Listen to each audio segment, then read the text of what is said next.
오늘 본문은 예수께서 십자가 체험 당하신 후 제자들의 모습을 전하고 있습니다. 본문은 구체적으로 제자들의 심리 상태를 전하고 있지 않지만 제자들의 상태는요, 요즘 말로 하면 멘붕, 그리고 거기에다가 공포까지 겹친 상태였습니다. 살아생전 예수께서는 스스로 하나님의 아들이라 말했고 또 거기다 수많은 기적을 베푸셨죠. 그래서 이제 나는 그들에게는 예수에 대한 기대가 있었습니다. 정말로 예수께서 예루살렘에서 죽을 줄 알았다면 뭐하러 예루살렘까지 따랐겠습니까? 나름 기대가 있었기 때문에 예루살렘까지 따른 것 아니겠습니까? 하지만 그런 기대와 달리 예수는 너무나 쉽게 죽고 말았습니다. 저항 한번 제대로 하지 않은 채 온순한 양처럼 죽임을 당하고 말았습니다. 제자들에게 이제 아무런 희망이 없습니다. 살아있다면 무엇이라도 해볼 수 있지만 죽으면 모든 것이 끝이기 때문에 그렇습니다. 그들은 이제 예수는 다시 돌아올 수 없는 그 길을 가셨다, 그렇게 판단하였습니다. 공생의 3년 동안은 부푼 꿈을 가지고 있었습니다. 하지만 더 이상 그런 가슴 뛰는 일은 그들에게 없습니다. 제자들에게 스승인 예수의 부재는 절망이자 고통이었습니다. 그리고 이제는 자신들을 향해 다가오는 죽음의 그림자를 직감하였습니다. 오늘 말씀에도 제자들이 유대인을 두려워하여 모인 곳에 모든 문들을 닫았다고 전하는데, 혹시나 유대인들이 자신들을 찾아오지 않을까 하는 두려움에 휩싸여 있었습니다. 그들은 이제 자칫 죽을 상황에 처하게 되었습니다. 한 번 도둑질하는 것이 어렵지 두 번째부터는 어렵지 않습니다. 이미 유대인은 무리의 수괴라고 생각했던 예수를 죽였습니다. 그 당시 유대 지역은 로마 식민지였기 때문에 반드시 로마법을 따라야 했습니다. 그런데 로마법으로 의하면 사람을 함부로 죽일 수 없었습니다. 하지만 우리가 잘 아는 것처럼 빌라도가 이 일에서 완전히 손을 떼고 말았습니다. 결국 종교 지도자들은 예수를 죽였고, 예수를 죽인 유대인들은 남은 세력이라고 할 수 있는 그 제자를 찾기에 혈안이었습니다. 그렇기에 제자들은 유대인의 폭력이 두려워서 모든 문을 꼭 닫고 그리고 두려움 속에 숨어 지낼 수밖에 없었습니다. 이들이 얼마나 두려워했는지 그것을 알 수 있는 장면이 있는데요.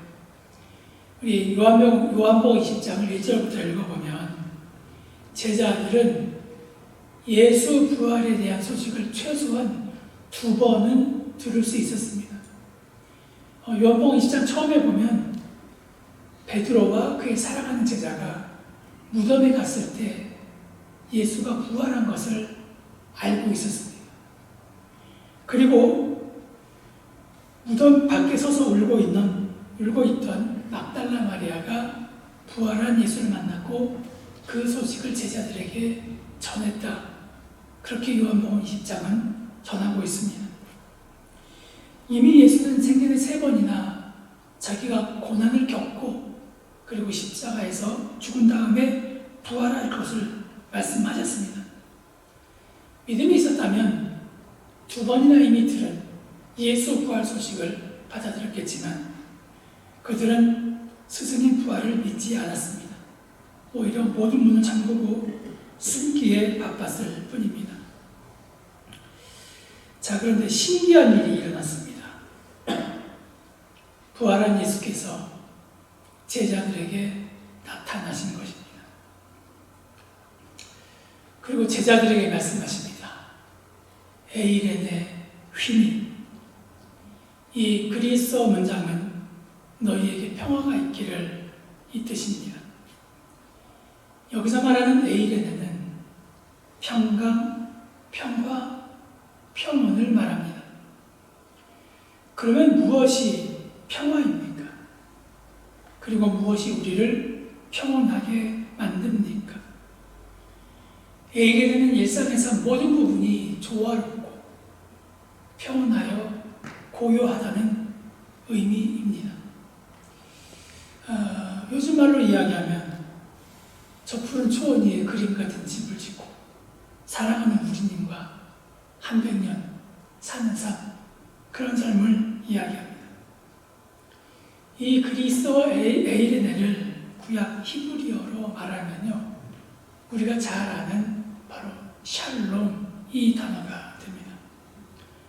보통 샬롬은 지금도 이스라엘 가면 사람들끼리 샬롬, 샬롬 이렇게 우리가 헬로, 헬로, 하이, 하이, 굿모닝 이렇게 이야기하는 식으로 샬롬, 샬롬, 안녕 이렇게 인사를 합니다. 하지만 샬롬은 단순한 안녕이라는 인사가 아닙니다. 이 샬롬이란 말은요, 물질적이며 정신적인 안정뿐만 아니라 영적인 고요까지 의미하는 단어입니다. 이 샬롬이라는 단어는 히브리어가 있기 전부터 존재해왔던 단어인데요. 히브리어가 훨씬 나오기 이전 아카드어가 있습니다. 이 아카드어에서요, 살림이라는 단어가 샬롬으로 이제 변화된 것이죠. 근데 이 샬림이라는 단어는 원래 경제 용어였습니다. 누군가에게 돈을 빌린 후 그 채무 관계를 완전히 청산한 후의 상태를 말합니다. 우리가 누구에게 돈을 빚지고 있었으면 얼마나 찝찝합니까? 하지만 그 모든 것을 싹 갚았을 때 마음에 순간적으로 안정이 오지 않습니까? 바로 그런 상태를 이야기하는 거죠.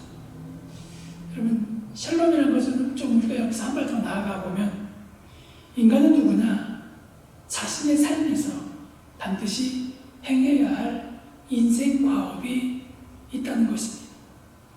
반드시 끝마쳐야 하는 일에서 최선을 다한 후에 마음의 안정과 평안을 얻은 상태, 이것이 곧 샬롬입니다.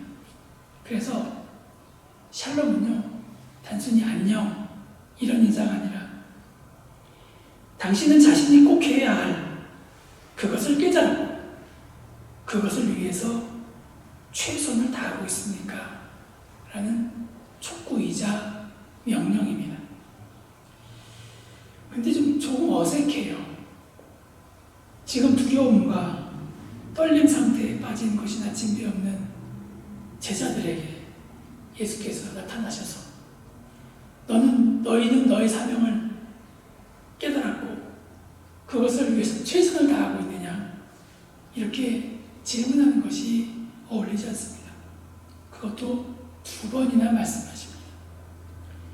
불안에 떨고 있는 제자들에게 나타나서는 두려워하지 말아라, 이런 위로의 말씀이 어울릴 법한 상황에서 예수는 왜 이런 말씀을 하신 것일까요? 자, 이 질문은 여러분 우리의 가슴에 잠깐 담고요, 계속해서 말씀을 듣겠습니다.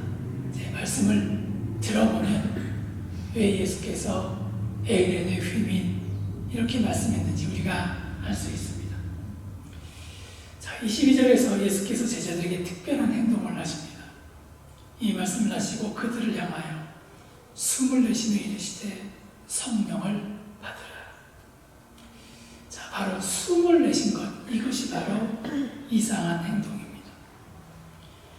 숨을 내쉬었다고 하는 것이 사실 완벽한 번역이 아닙니다. 숨을 내쉬었다고 하면 우리가 오해할 수 있어요. 예수께서 두려움에 떨고 있는 제자들을 보면서 한심해가지고 에이구, 이렇게 우리가 오해할 수 있습니다. 그래서 조금 어색한데, 자, 22절 말씀을 한번 우리가 그리스어 문장으로 봐볼게요.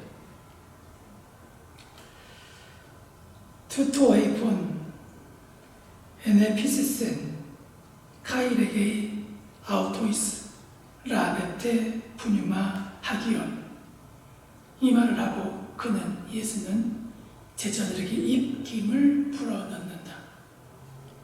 그리고 그들에게 말한다. 성령을 받아라.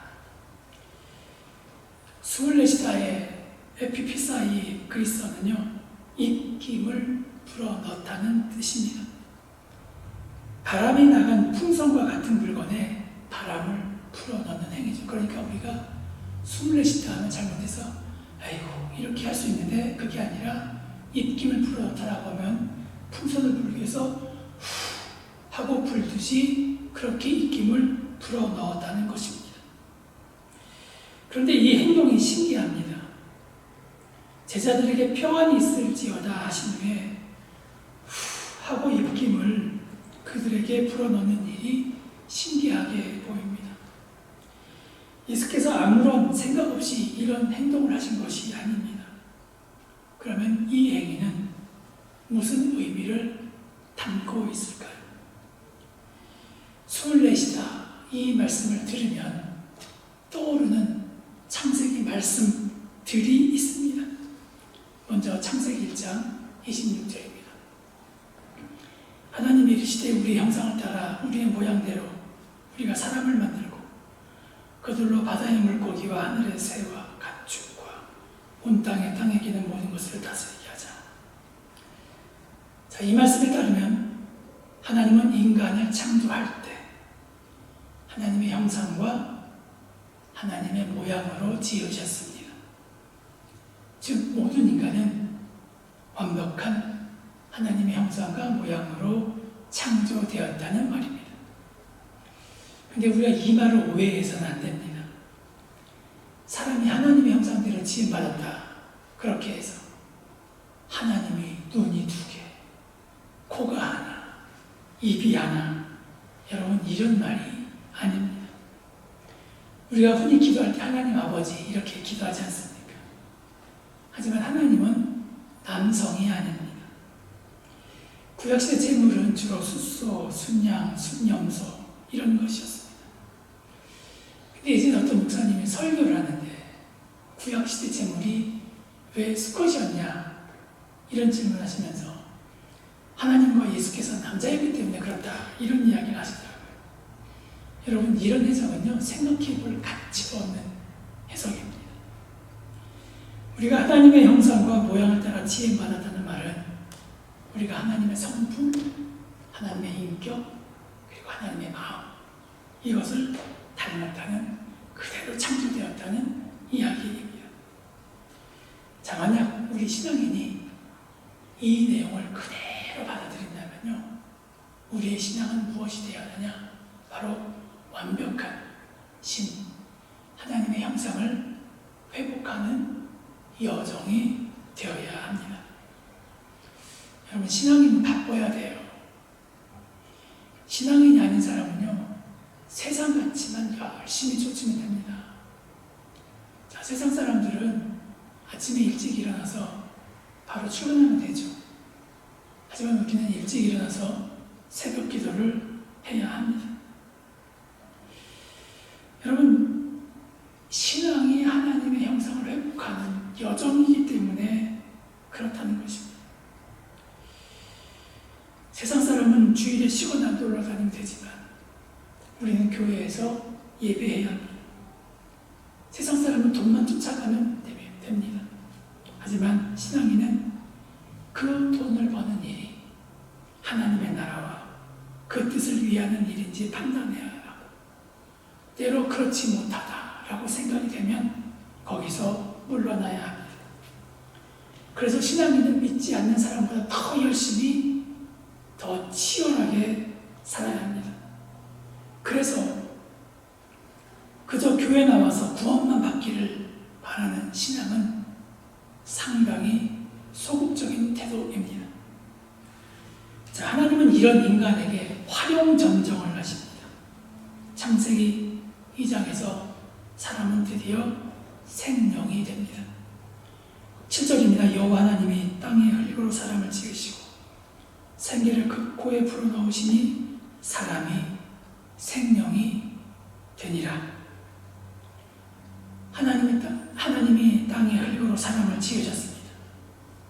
그리고 하나님은 그 흙으로 만든 모형의 생기, 히브리어로 니슈마트 하임이라고 하는데, 즉 생명을 불어넣는 하나님의 숨결을 불어넣으셨습니다.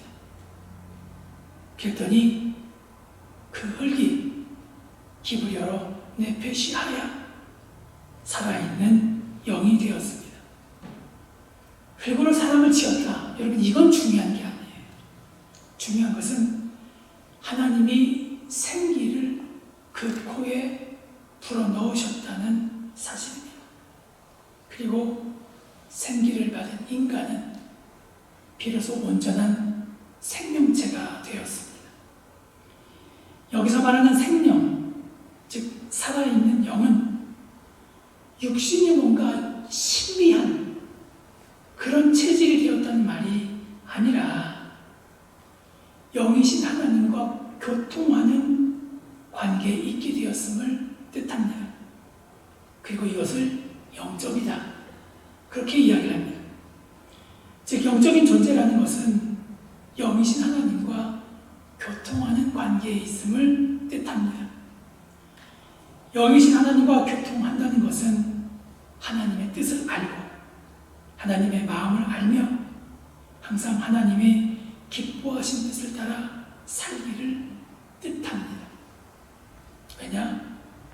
우리가 하나님의 모양, 하나님의 형상대로 지음받았기 때문입니다. 반면에 육적인 존재는 하나님과 교통이 단절된 상태입니다. 하나님과 단절되어 있기 때문에 하나님의 뜻에는 관심이 없습니다. 하나님의 뜻에 관심 없으면 어떻게 되냐? 온통 관심은 자기에게 쏠릴 뿐입니다. 그런데 사람이 선악과를 먹음으로 하나님과 관계가 단절되었습니다. 그래서 모든 생명은 생명에서 끊어지고 육적인 존재로 살아가게 된 것입니다.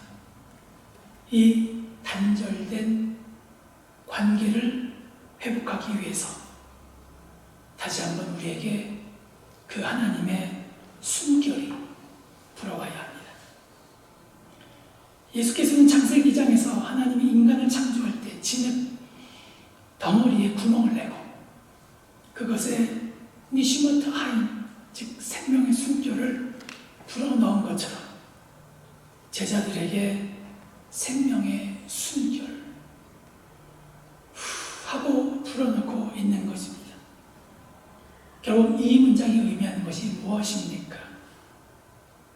지금 불안에 떨고 있는 제자들은 하나님이 창조하신 그 원래의 모습을 잊어버렸다는 것입니다. 하나님의 형상대로 창조된 모습과는 정반대로 살고 있다는 것입니다. 성령이 오셨다는 것은 완전히 새로운 시대가 되었다는 것을 의미합니다. 또한 새로운 시작을 우리에게 알려줍니다. 자, 예수께서 성령으로 잉태되셨어요. 여러분, 이것이 무엇을 의미합니까? 이것이 완전히 새로운 시대가 되었다는 것인데, 예전에는 아이를 낳기 위해서는 엄마와 아빠가 만나야 했습니다.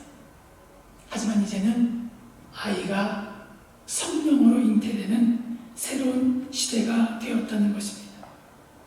불안에 떨고 있는 제자들에게 다시 한번 생명의 호흡을 불어넣는 것 또한 인간이 하나님의 숨결을 잊어버렸기 때문입니다. 지금 예수는 제자들을 향해 제2의 창조 사건을 펼치시는 것입니다.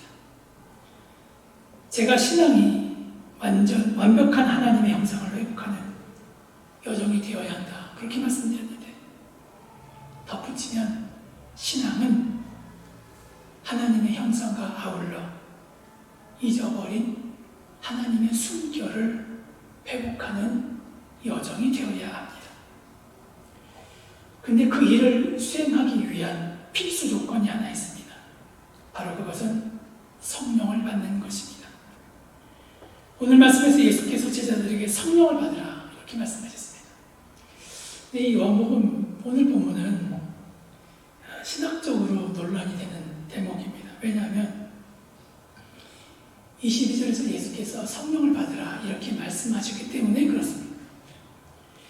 여러분, 우리가 기본적으로 제자들에게 성령 강림 언제 있었습니까? 사도행전 2장에 오순절 마가다락방에서 있는 것을 우리가 당연히 알고 있지 않습니까?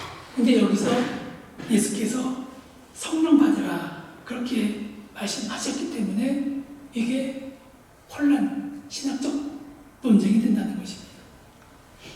마태, 마가, 누가복음에는 성령이라는 단어가 나오지만요, 거기 대부분은 예수의 처음에 공생의 초기 모습 세례받을 때라든가 나머지는 성령을 언급하는 정도입니다.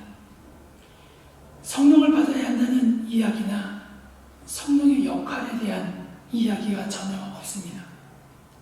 하지만 요한복음은 조금 달라요. 요한복음 7장 39절에 보면 예수께서 아직 영광을 받지 아니하셨으므로 성령이 아직 그들에게 계시지 아니하시더라 이렇게 말씀하고 있습니다. 그리고 14장, 15장, 16장 성령의 역할에 대해서 말씀하시죠. 보혜사 성령, 생각나고 깨닫게 하는 성령, 이것을 말씀하십니다. 그리고 오늘 본문에서 성령을 받으라 그렇게 말씀하십니다. 신학적 논쟁거리는 언제 제자들이 성령 받았냐입니다. 어떤 사람들은 요한복음 말씀을 바탕으로 이미 제자들이 오늘 성령 받았다 그렇게 주장하고, 어떤 사람은 오순절 마가다락방 성령 강림이 진짜이고 오늘 말씀은 단지 상징적 행위라고 그렇게 이야기를 합니다. 또 이런 주장도 있습니다. 예수께서 숨을 내쉬며 성령을 받으라고 말씀하신 것이 뭔가 예수께 있는 것을 주신 것이 아니냐 하는 의미로 여겨지는 것이죠. 즉 성령 받음은 우리가 생각하는 것처럼 신비한 능력이 생기는 것이 아니라 예수께 있는 것을 우리가 받은 것이다 그렇게 이해하는 것이죠. 자, 이런 신학적인 논쟁에 다른 해석이 있습니다. 근데 여러분, 우리가 알아야 하는 사실이 하나 있습니다. 그것은 예수께서 이 그리스어를 몰랐다는 사실입니다. 성령을 받으라 그리스어로 얘기하면 라베테 푸뉴마 하기온. 여러분, 예수는 절대 이 말 쓰지 않았어요. 절대 이 말을 쓰지 않았습니다. 신약성경이 그리스어로 기록되어 있지만 바울은 그리스어를 알았습니다. 하지만 예수나 제자들은 몰랐습니다. 그들이 사용했던 언어는요, 히브리어도 아니고 아람어였습니다. 그래서 영화 패션 오브 크라이스트를 보면 거기에 모든 대사는 다 아람어로 처리되어 있습니다.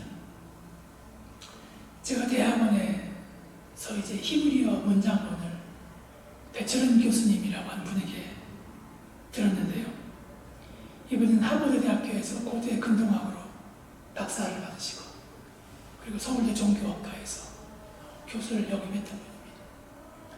이분 논문, 박사학위 논문을 읽을 사람은요, 전 세계에서 10명도 안 됩니다.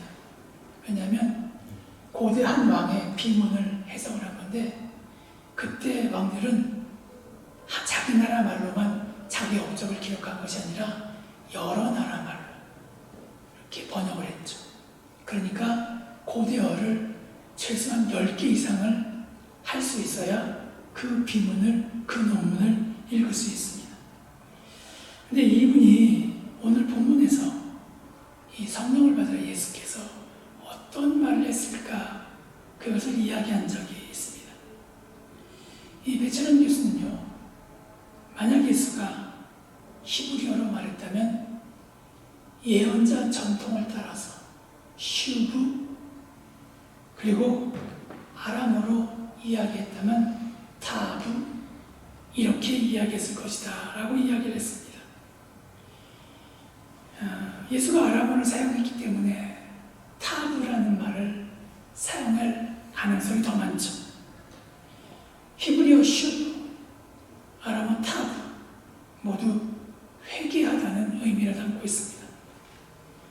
그리고 돌아오다 혹은 회복하다 이런 뜻이 있습니다.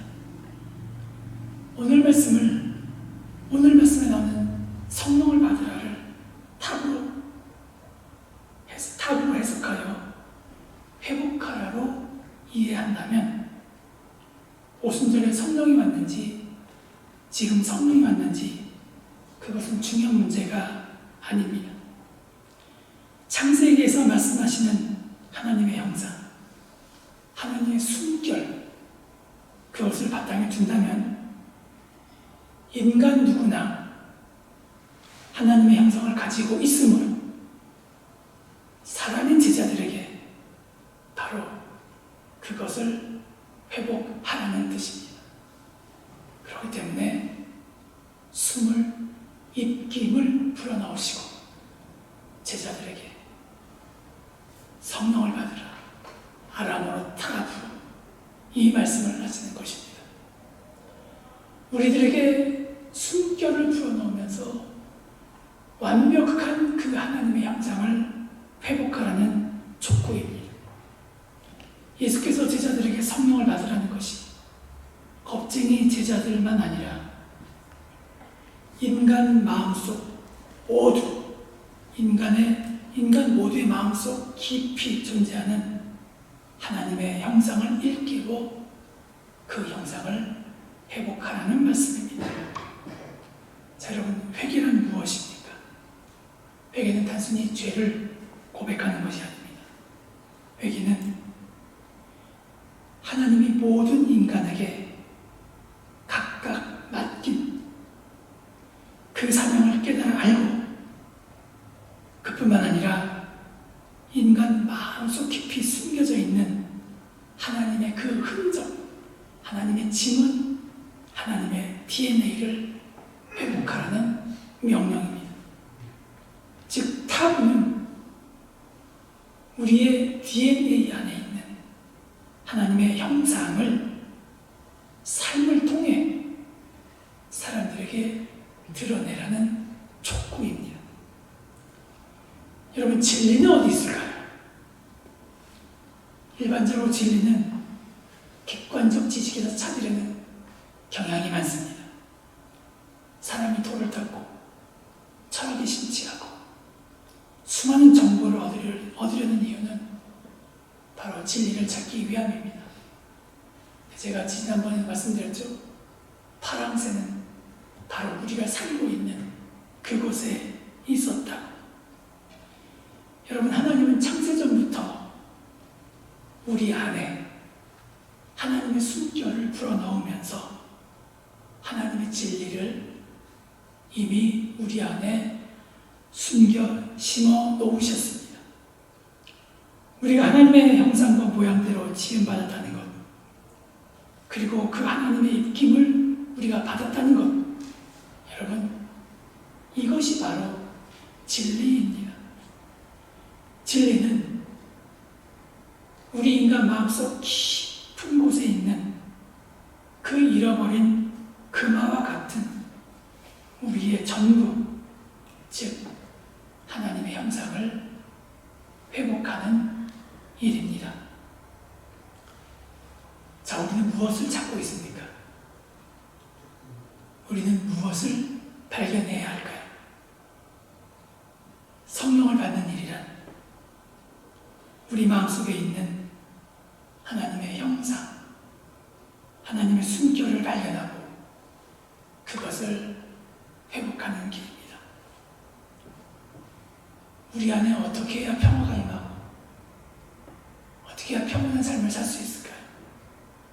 여러분, 우리에게 주어진 이 사명, 하나님의 형상, 하나님의 숨결을 회복하는 길에 최선을 다했을 때 거기서부터 내려오는 것이 바로 하나님의 평화입니다. 이런 삶을 누리는 저와 여러분이 되기를 바랍니다. 기도하겠습니다.